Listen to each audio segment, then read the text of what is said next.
right, let's bring in our guest here. Oh, he's good on the NBA. Jovan Buha, excellent reporter. He's been at multiple stops, currently the host of the Buha's Block podcast. Jovan, I'll get you started with this. What are your thoughts on the flopping? I mean, I can't stand this crap. And I know when the announcers are bringing it up and the pregame show and the postgame, they're all talking about it. I don't know. It feels bad. It does. I feel like it's an issue, but I also think there's some confirmation bias within it where now there is this narrative that Shea and OKC are floppers and we are continually looking for it and seeking it out. And if you look for it, you will find it. Because I think there's a ton of flopping just in an average basketball game. But certainly, I think at this point, with how much it has been out there, to your point, with the commentary and the clips and the actual data behind it, with the Tom Habershow article, there's clearly something there. And I think it got to cut it out at some point. I mean, I get it. You know, you get the fouls in the regular season, fine. I don't want to see that in the playoffs. They got, 10 million viewers, 12 million viewers for these games? And you can blatantly slay the flops? I don't know. Do you anticipate any rule change? Because I remember when Harden was doing his rip through, that they kind of changed the rules there on him. Do you think anything will be done in this offseason?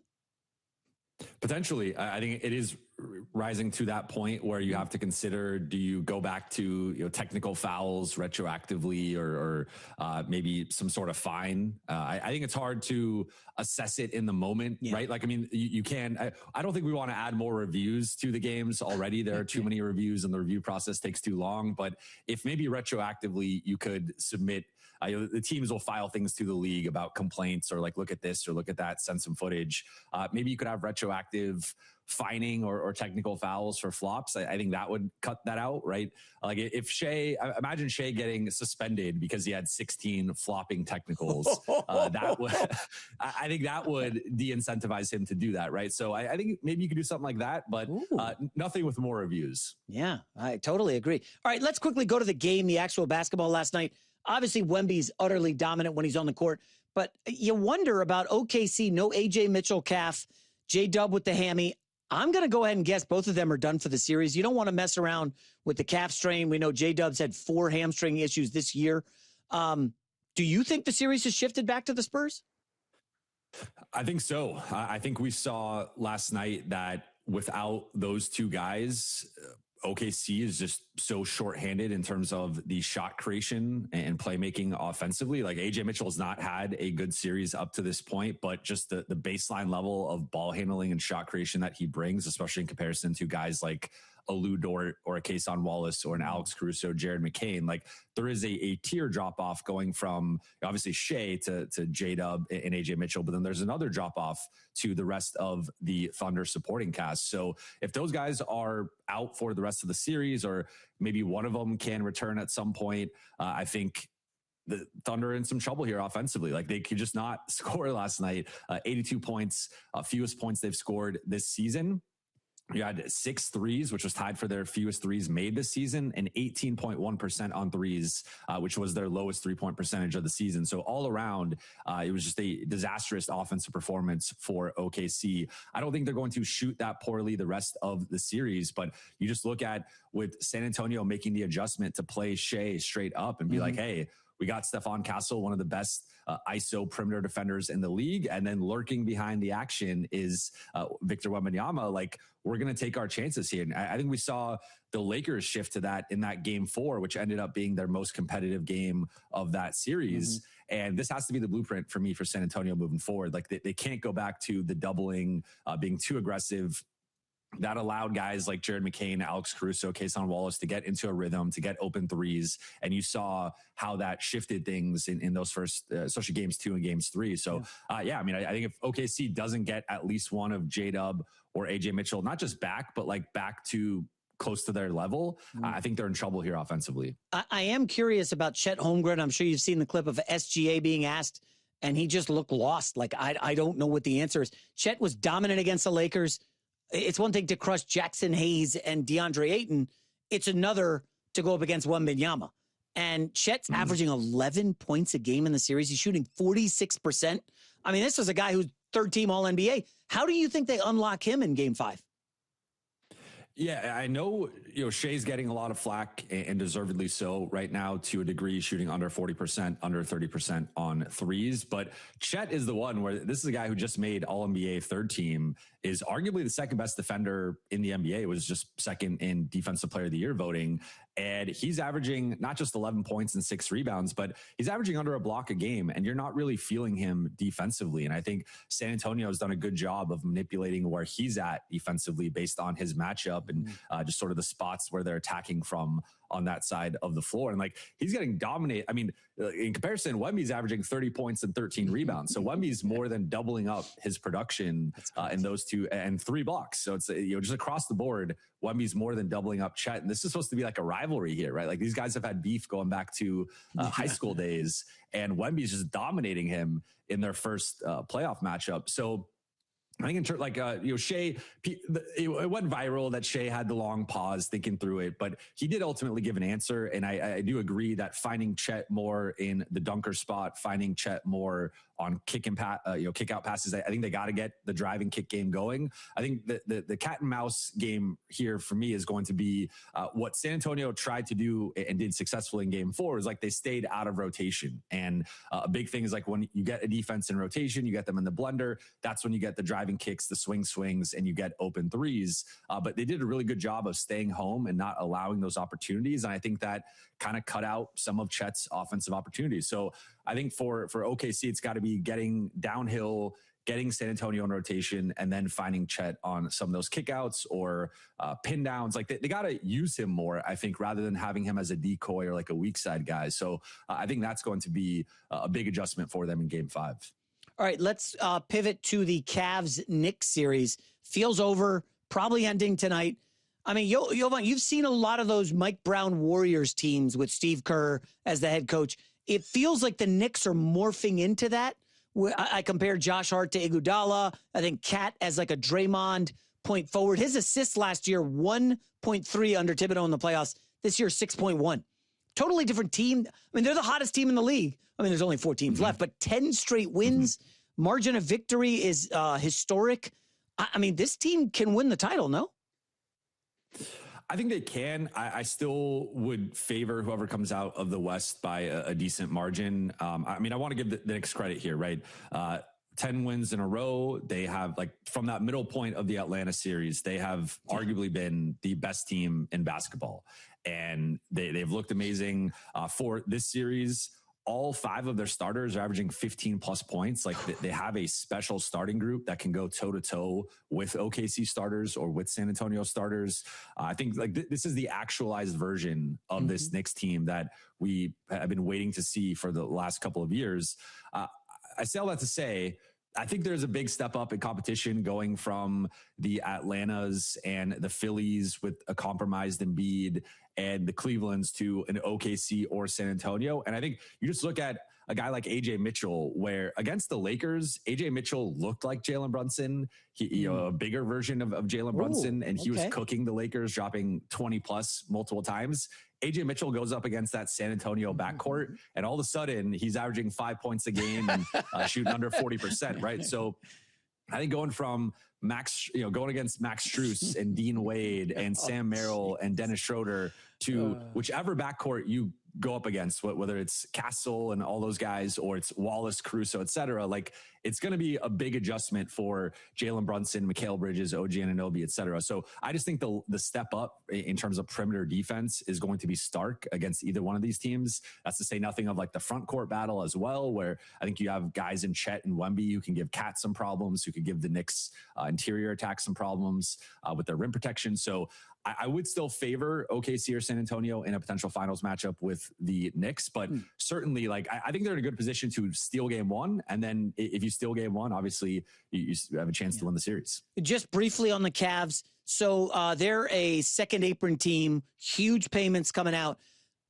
They got a bunch of good players that are highly paid. I'm just curious, did they do enough in this postseason run for the owner and the GM to say, you know what, let's run it back. Maybe we won't play 7 games against the Raptors. They should have wrapped that up early. Maybe we won't play 7 against the Pistons. Our guys are tired. We ran out of gas. Or do you think they kind of make a move here? I think they make a move here, and I think they should make a move here. Now, I'm not saying tear the foundation down and entirely throw everything out. I just think looking at how this series is likely going to play out, whether it's a sweep or it's a 5-game series, like they were not close to good enough against New York. I think looking at next season, like Boston with a off season for Tatum to get right, like should be back to being high 50s win team and conference finals threat.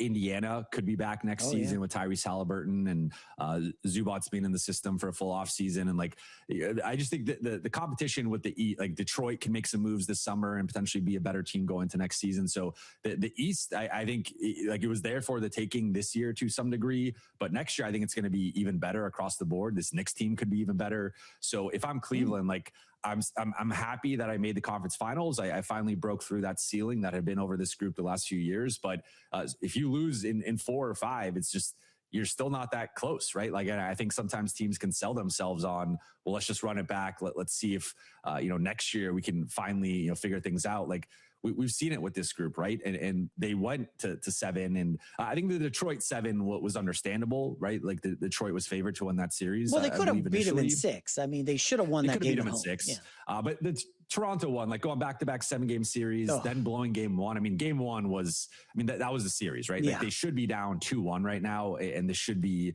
a situation where they could be tying the series tonight instead of getting swept. But they collapsed in game 1.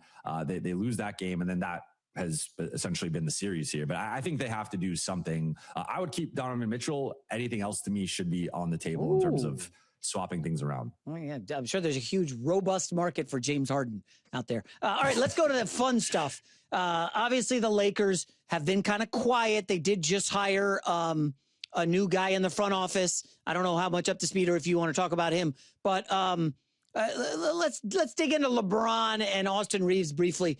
Obviously, things are going to change a lot now between here, the draft, and July 1. A, what can you tell us about the new assistant GM? And B, have anything changed for you and the Lakers in the last week or so? So Rohan Ramadas, he is from the New Orleans Pelicans. He's been there for a couple years. Before that, he was a rocket scientist for 12 years. So he has, he's a literal rocket scientist that the Lakers just hired. And so that they have these 2 assistant GM positions. He's going to be in charge of the cap and data and analytics. And he's going to be running that part of LA's basketball operation. So I think it's a smart hire from them. And it's hard to be more qualified than that. And so, he's big on AI and used AI, in his previous stops in terms of models and programming and whatnot. So from my understanding, he's a very smart, well-regarded young basketball executive. So I think it's a great hire for the Lakers.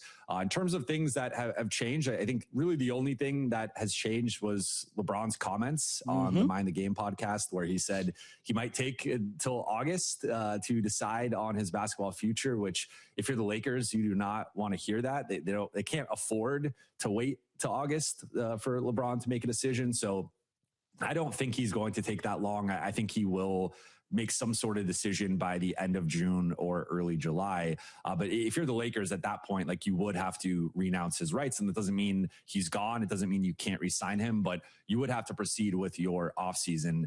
It's not like a restricted free agency situation where you can wait till August or September and hardball negotiate and then figure it out. This is like, the Lakers are going to need to make some moves over the first few days of free agency. So if LeBron, it's in LeBron's right to decide whatever he wants to decide, right? Like he's earned that. But at the same time, if you're the Lakers, you're on the clock here to some degree. And if he wants to take his time and take a few weeks or take a month or whatever, that's fine. But then you're going to have to proceed as if he is not there. And then you're going to have to make some moves accordingly. So when you put out something on Giannis over the weekend, I saw a couple other reporters, Giannis and Lakers. And obviously the antenna goes up. Timing. LeBron's comments about August, Giannis. What's going on behind the scenes? Is there a world, now you and I have talked about this before, where the Lakers acquire Giannis without losing LeBron or Austin Reeves or Luka? Now, I know people are going to be like, that's impossible. However, I mean, if the Bucks don't have great offers and they're taking on bad contracts, what's the value there? So is there a world where the Lakers can get Giannis, keep Reeves, and then LeBron's like, okay, I'll take whatever's left over contract-wise, but maybe that might not be enough for him. I don't know. There is a world. I don't know if it's this world, but there is a world in which you can, they can figure it out. So looking at my current cap projection for the Lakers is they're going to have about $49.2 million in cap space. Giannis is making $58.5 million in cap space. So the Lakers would have to clear nearly $10 million to add Giannis into it. And you could do that one of two ways. You could either do a trade dump before the deal, and whether it's maybe DeAndre Ayton opts out. If he does opt in, you can trade him immediately. So you can do something like DeAndre Ayton and Dalton Connect, or you could do Jared Vanderbilt, and you could find a way to dump some combination of those contracts, clear the space, and then acquire Giannis.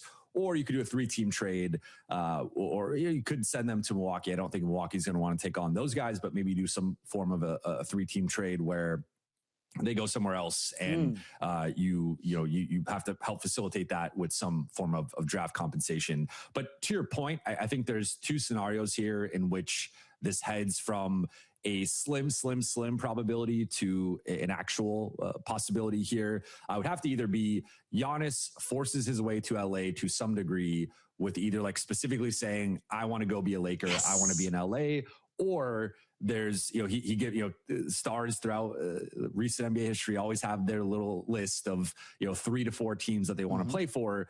Maybe the Lakers are on that list and the rest of the offers are underwhelming. The other scenario would just be, in general, the market for Giannis is cool. The offers are underwhelming, and you go around there's the recent report from The Athletic that Cleveland does not want to put Evan Mobley, for example, on the table in a Giannis trade. And so you look at like Miami, are you really that sold on Tyler Hero and Kel'el Ware and Jaime Jaquez and like those guys? Like, is that really selling you on a Giannis package? Or you look at Houston, like maybe Houston, I think Houston's an interesting one, especially with how disappointing their first round loss was. But like, if they don't want to put Şengün or Amen Thompson on the table, then if I'm Milwaukee, I'm not really like Jabari Smith, Reed Shepherd. Is that really like moving you? So I think it would have to be either specifically Giannis saying he wants to be in LA, or them being on the short list of teams he will go to, and or the rest of the packages being underwhelming. But if someone comes in, like if Cleveland comes in with Evan Mobley and like picks, or Houston's like, we'll give you Thompson and picks, that obviously is a better offer than anything the Lakers can offer. But yes, there is a world, like in this scenario, they're keeping Austin Reeves. Because remember, Austin Reeves is an unrestricted free agent. So he would have to agree to a signing trade if for something to happen with Milwaukee. There's no guarantee he wants to go to Milwaukee and just toil away in a group that is probably going to be a lottery team. So there's a pathway for this to work. Now, it would also, if LeBron stays in that case, he'd have to be a minimum guy or a room exception guy, which is about $9.3 million. I don't know how he would feel about that, but there is a pathway, however narrow, however unlikely, for the Lakers to land Giannis, keep Austin, and keep LeBron, and then have a new big four. Now, you said there's a world where the Giannis market cools down. I wonder, is it heating up given how dominant Wemby's been? And for some of these contenders, it's like, well, shucks. I mean, the Thunder can't hang with him, and they've got Chet. We got to get a big guy, and Giannis is the big guy.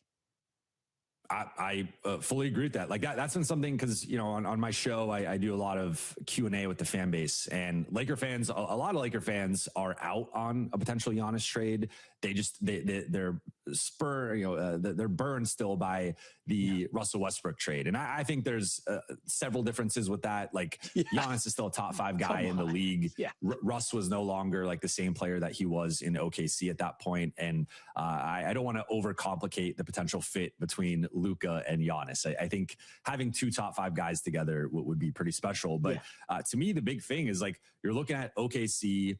And OKC, remember, like OKC's front line dominated the Lakers, and like they look like this, twin tower juggernaut between Hartenstein and Chet. And like I think they would look like that against most teams outside of Wemby. So when I think about who are the bigs that can hang with like both OKC's front line and San Antonio's front line, it's a very short list. And Giannis to me is clearly the best player among whatever list you want to compile of like bigs that can hang with both. So when I think about Giannis, and whether it's in LA or elsewhere, like he is one of the guys who can look at Wemby, can look at Chet and be like, I'm going to get downhill. I'm going to steamroll you and get to the rim and dunk on your face or draw a foul. And like, there aren't many guys who can do that. So that's where I think with the new reality we're in with OKC and San Antonio and how dominant both those teams project to be for the foreseeable future, like Giannis does become more appealing.